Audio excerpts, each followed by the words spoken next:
Okay, Shalom Aleichem, Bruchim Abam. Welcome everyone to our first shir of the upcoming Zman, Tavshin Pehei. We begin with Parshas Noach. We have some very exciting announcements to make. Number one, if you go to our site, rabbidg.com, you can see information to join our upcoming trip, November 12th to the 19th, once-in-a-lifetime opportunity to join us in South Africa for the Shabbos project. We're going to be going to Cape Town, one of the most beautiful cities in the world. Shabbos is in Johannesburg, together with the famous Shabbos project. And then we're going to be having a Yarchei Kala in Kruger National Park. So you could see on our site for upcoming details. If you want to join, that is still, there's some available slots. Okay, if anybody wants to participate in upcoming Sfarim, we have something pretty exciting that we're going to try. If anybody would like to participate, we want to translate one of the Sfarim into a new language. You ready for this? Yiddish. So if anybody would like to see, we're going to experiment with the Rabbi Meir Sefer, Rabbi Meir Baal Hanes in Yiddish, if anybody would like to be mishtatif in that, or in the upcoming Sefer in English, Tzipisa Liyeshua, for Art Scroll, explaining the Chavetz Chaim's work on anticipating the arrival of Mashiach, with many different practical ways that a person could elevate their day, anticipating the coming of Mashiach. Okay, today's shir is going to try to delve into one of the very mysterious narratives in Sefer Bereshis, in Parshas Noach, and that is Migdal Bavel, the Tower of Babel. And at the end of Parshas Noach, we learn about the Dar Haflaga, where the pasuk says, "Vayihi kol haaretz safa achas udvarim achodim." The whole land was one language and a few words. Vayihi b'nasa mikedem, and they traveled from the east, and they found a bika in the land of Shinar, and they dwelled there. And one man said to his friend, "Let us build bricks, and v'nisrafa l'sreifa, we will put them in the furnace, and the bricks will be stone, and the material will be mortar." And then they said, "Let's build a city and a tower with its head up to the heavens, and we will make a name for ourselves, lest we be scattered." What exactly were they trying to accomplish? What were they trying to do? So Rashi offers three interpretations. What does it mean? Safa achas udvarim achadim. So Rashi says they came in one council, and they said, it's not enough that God, what gives God the right to choose to dwell in the upper spheres? We'll go up to the Rakiah and we'll wage a war with him. That's one pshat. Another pshat is Dvarim Safa Achas Udvarim Achadim. What does it mean? Dvarim Achadim. Dvarim Achadim means against the Yechidai Shel Olam. Another pshat of Dvarim Achadim, they said once every 1,656 years, the heavens collapse like they did in the times of the Babel. Let's go make a war. So according to the first pshat, they wanted to wage war with God, and that's very difficult. How did they really think they could fight the Almighty? According to the second pshat, they spoke against God. And what exactly were they saying? And according to the third pshat, they wanted to make pillars to hold up the heavens. What is that supposed to mean? And the Ramban says that they were, Chazal say they were rebelling against the Creator, and those who pursue pshat, namely the Ibn Ezra and the Radak, they say they just wanted to gather together. They did not want to be dispersed, like they expressed their fear, pen nafutz. But still, it's hard to understand what exactly did they mean. The Ramban says, if that's the case, if they were just afraid that they were going to be dispersed, then they were just a bunch of fools. So exactly what were they trying to accomplish? Rabbi Yehuda writes that the Dar HaFlaga were very wise men, and their kavana was to use their wisdom to be spared from the punishments of heaven. The Rabbi Meir writes, Hayu anshe haflaga rishoim maskilim b'chol chachma. They were wicked, wise in all wisdom. Va'asu ha'ir v'hamigdal. They made the city and the tower in order to be spared from a mabel of fire. They already saw that God destroyed the world with water, and they were afraid maybe God would destroy the world in a different avenue. So they wanted to make a place that if God wanted to bring a mabel of Aish and burn the world, they would be saved, and that the fire would not enter their boundaries. This was the war that they were waging on God. They were trying to access and tap into the forces of heaven to counteract the will of God. Just like, says Rabbi Meir, we find there are some scientists, they know how to attract lightning, that lightning should come to one place and not go elsewhere. So too, they figured if God would bring fire, they would draw the fire somewhere, and in a way that they would not be harmed by it. And in other words, since they saw God destroy the world with water, they were afraid maybe, and He promised never to do that again, they were afraid maybe He would destroy it, maybe with fire this time. And because they were trying to circumvent the plans of God, that was considered waging war against Hashem. By the way, Rabbi Yonasan Eibeshitz brings that their intention was to somehow leave orbit and fly up to the upper worlds like in a rocket ship. So that's also another approach. But again, it's hard to understand what their real kavanah was. What were they trying to accomplish? Was there any realistic plan that they had? So the Baal Nesivos HaMishpat, the Nesivos, the Baal Plukta of the K'tzais HaChoshen, one of the classic works of Lamdas on Choshen Mishpat, he wrote a sefer on Bereshis, on Chumash, called Nachlas Yaakov, and he explains the plans and the scheme of the Dar Haflaga. He says as follows.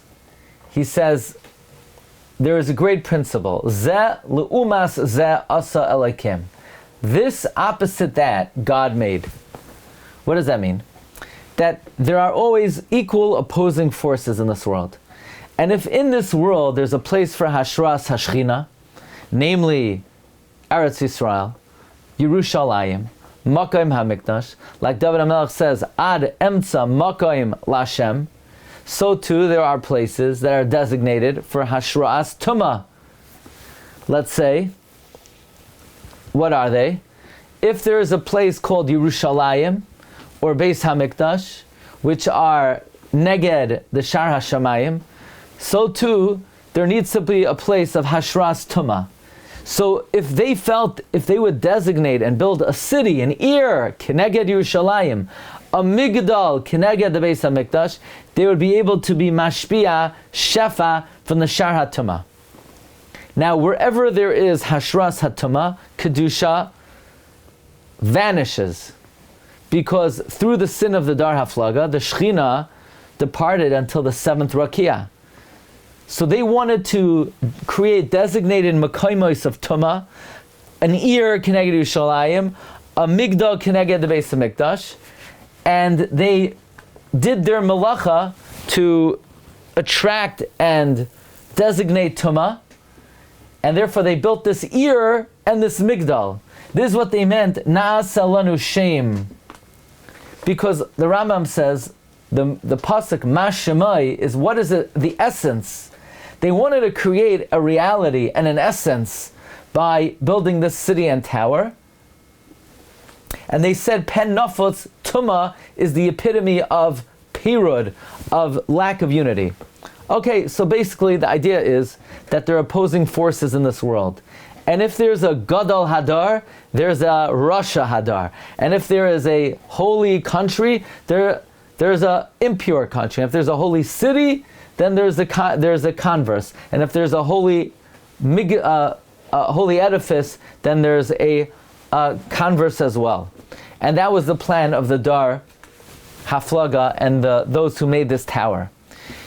The Baal Nesivos HaMishpat also wrote a commentary on Megillas Esther called Megillas Sesarim, and he utilizes this principle to explain the plans of Haman Harasha, who gave 10,000 talents of silver to Achashverosh, which seemingly is hard to understand. What was Haman's plan in giving money for the right to destroy Klal Yisrael? And the Megillah Sesarim explains that the amount of money that Haman gave Achashverosh was commensurate to a machzis hashekel for every single Jew. Like the Gemara Megillah says, it was revealed and known before Hashem that Haman was destined to measure out to measure out shkolim for Klal Yisrael. Therefore, Hashem had Klal Yisrael give machzis hashekel first. Right? There's an idea, we give the machzis hashekel on Rosh Chodesh Adar to preempt Haman, who paid for the right to destroy Klal Yisrael. So the question is, what's the connection between the shkolim that Klal Yisrael gave for the Mishkan and the shkolim of Haman? Says the Baal Nesivos HaMishpat, Zeh l'uma zeh asa Elokim.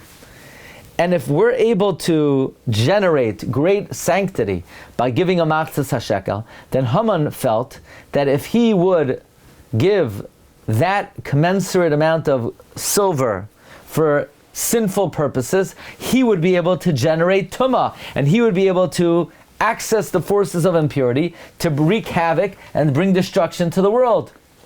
The same way, there are places in the world that are designated for Kedusha, like Eretz Yisrael, and the Beis HaMikdash, and the Kodesh HaKadoshim. Likewise, there are places designated for Tumah. And again, the Baal Nesivos HaMishpat brings this idea that there is a Ir and a Migdal. The Ir is Keneged Yerushalayim, and the Migdal is Keneged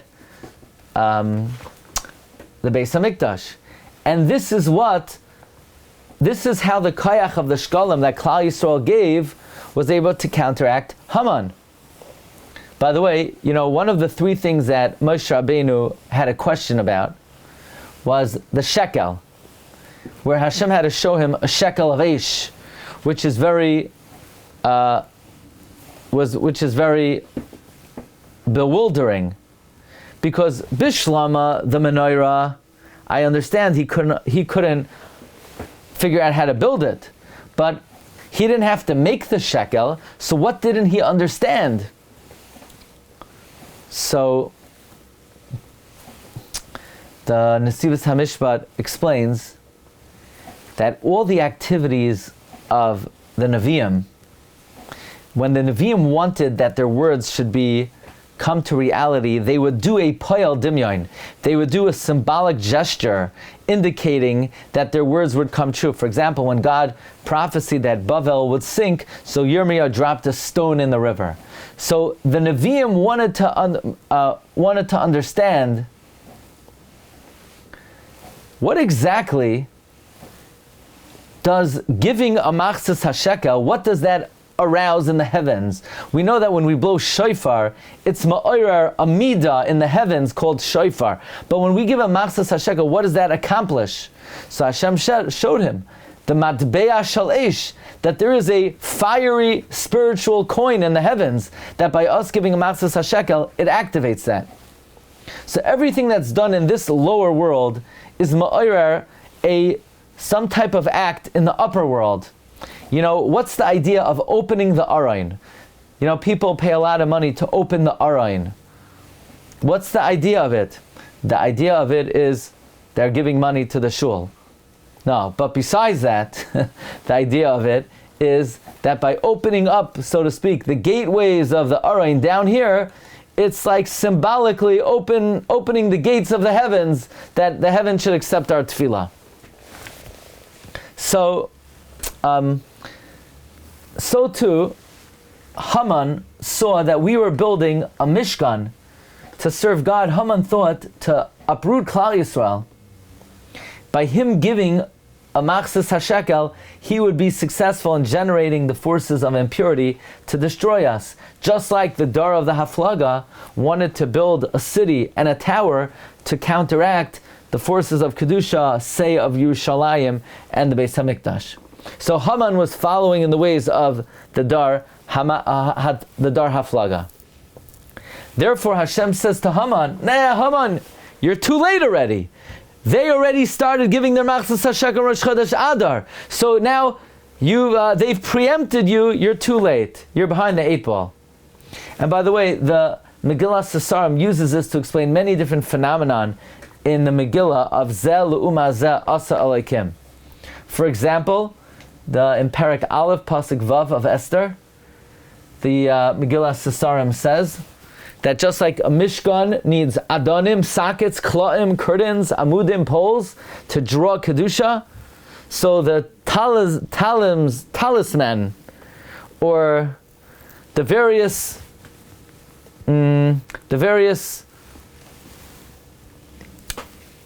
appurtenances of the forces of Tumah have these items and colorful clothing and other paraphernalia to be able to attract Tumah. Therefore, at the Suda of Achashverosh, he had Ritzbas, Bad, Vashesh in place of Amudim, Adonim, Kloim, Lahamshachas HaTumah.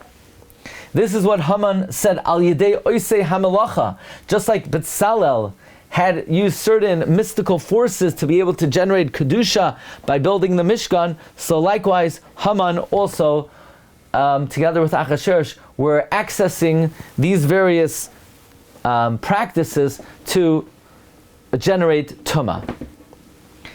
This idea that the Dar Haflaga was basically utilizing the converse practices to generate Tumah, this could explain a number of phenomena throughout history.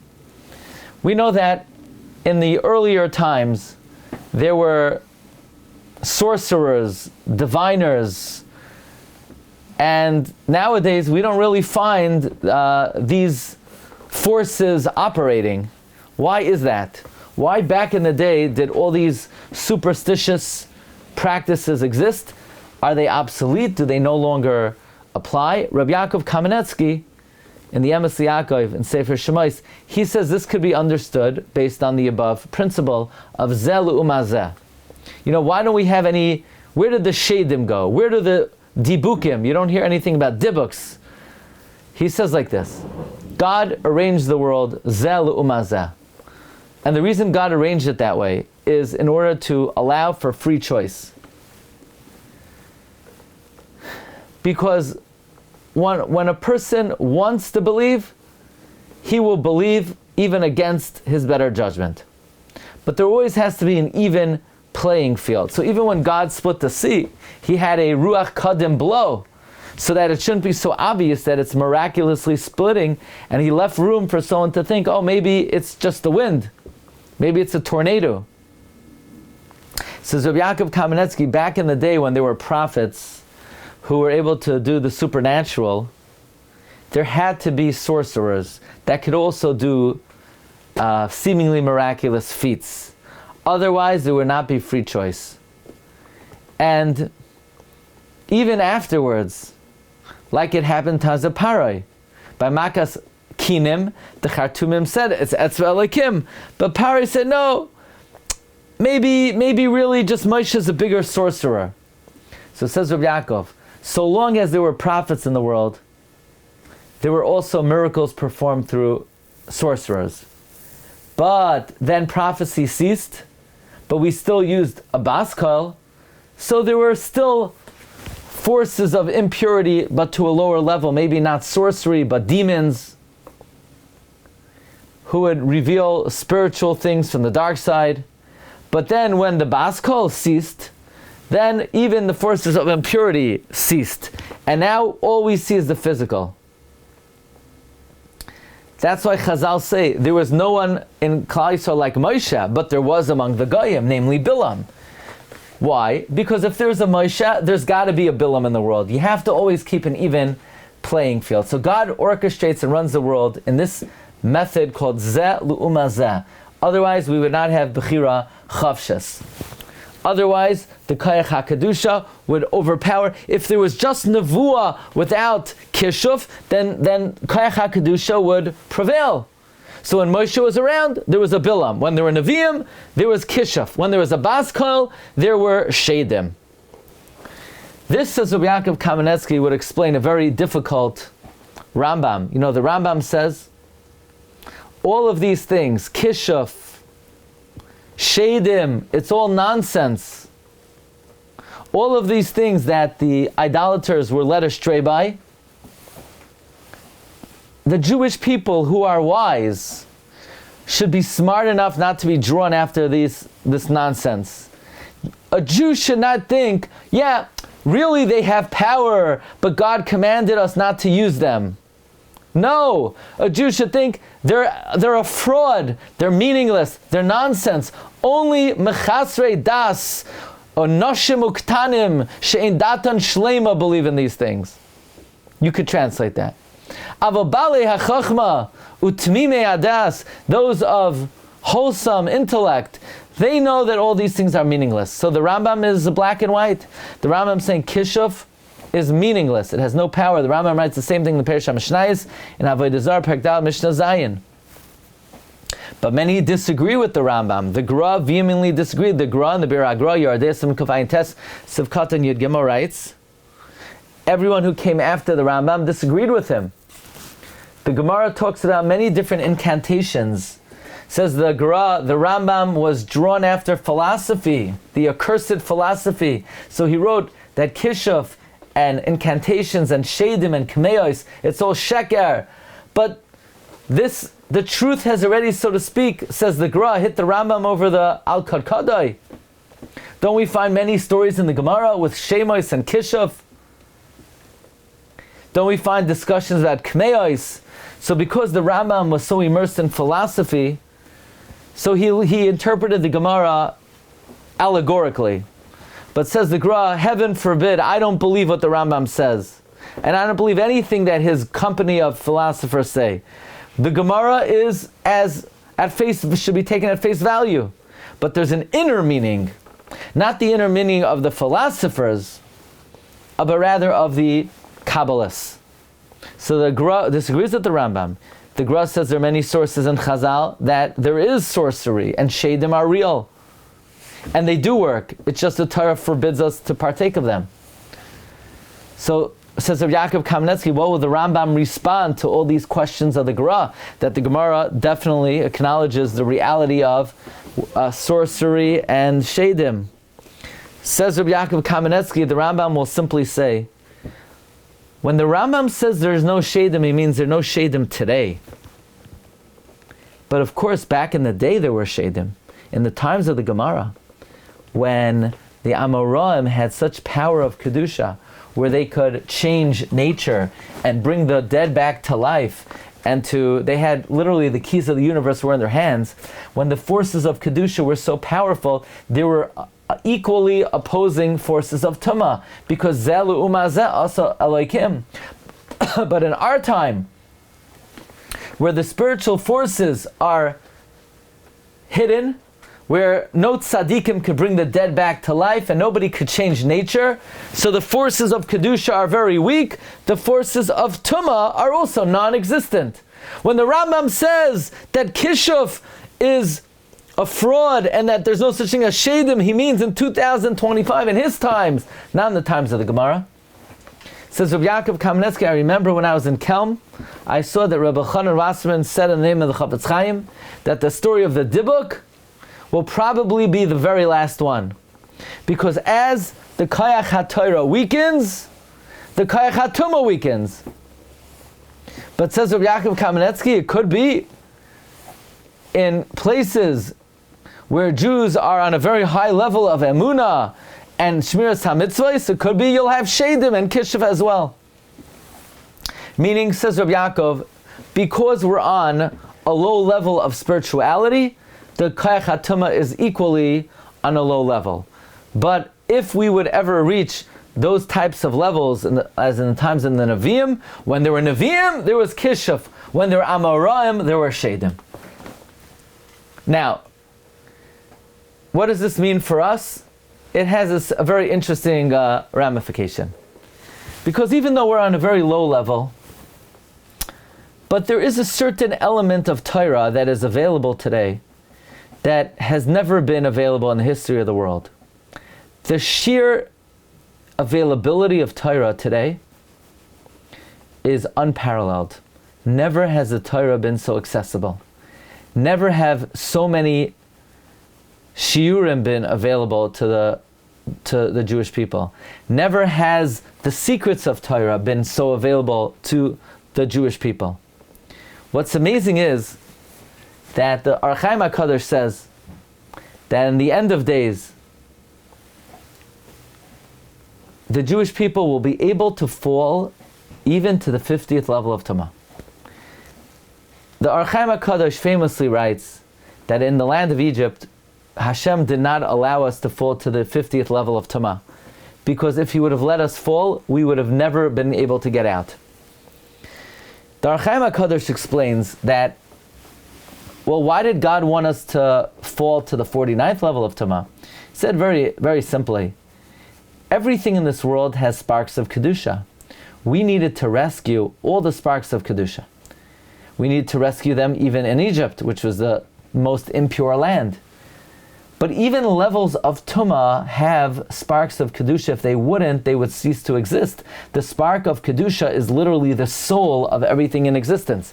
So, let's say, if you're wearing glasses, your glasses have to have a spark of Kedusha, otherwise they couldn't exist. And in the picture right behind Reb Tzvi, in that nice turquoise vase, there has to be a spark of Kedusha in that picture, because otherwise the picture couldn't exist. Or let's say behind Reb Joe, I can't really see well, was that a nice mirror or whatever you got over there? That's a nice... That's our ksuba. Joe's ksuba, that's a holy document. In it is a spark of Kedusha.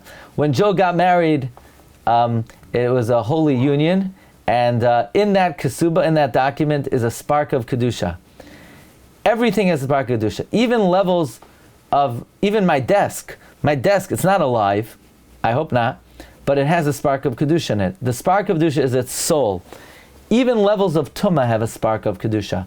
So we needed to go to the 46th level of Tumah to rescue the spark of Kedusha in the 46th level of Tumah. We needed to go to the 47th level of Tumah to rescue the spark of Kedusha. We needed to go to the 48th level of Kedusha, of Tumah, to rescue the spark of Kedusha. We needed to go to the 49th level of Tumah to rescue the spark of Kedusha. Why didn't we go to the 50th level of Tumah to rescue the spark of Kedusha? The answer is, it would have been nice, but we never would have gotten out of there. You know why we never would have gotten out of there? Because they didn't have the Torah. But says the Ohr HaChaim HaKadosh, in the last generations, we will be able to descend into the 50th level of Tumah and extract the final level of Kedusha, even from the Sharnun, because with the Torah, you can emerge from the 50th level of Tumah. With Torah, you could emerge even from the Sharnun.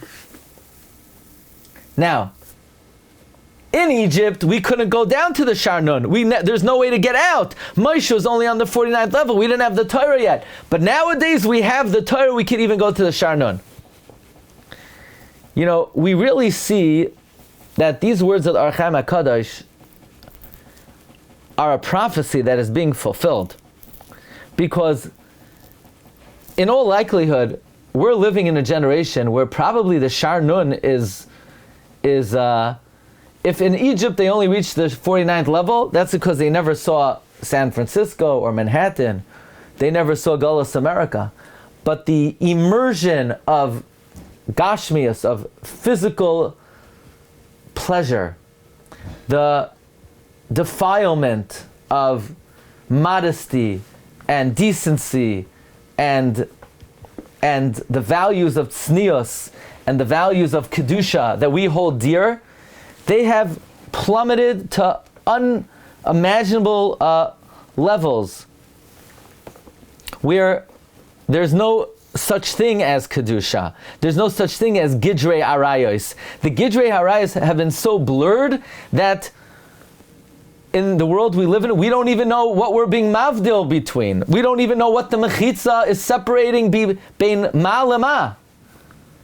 So if the world has ever descended into the 50th level of Tumah, it's today.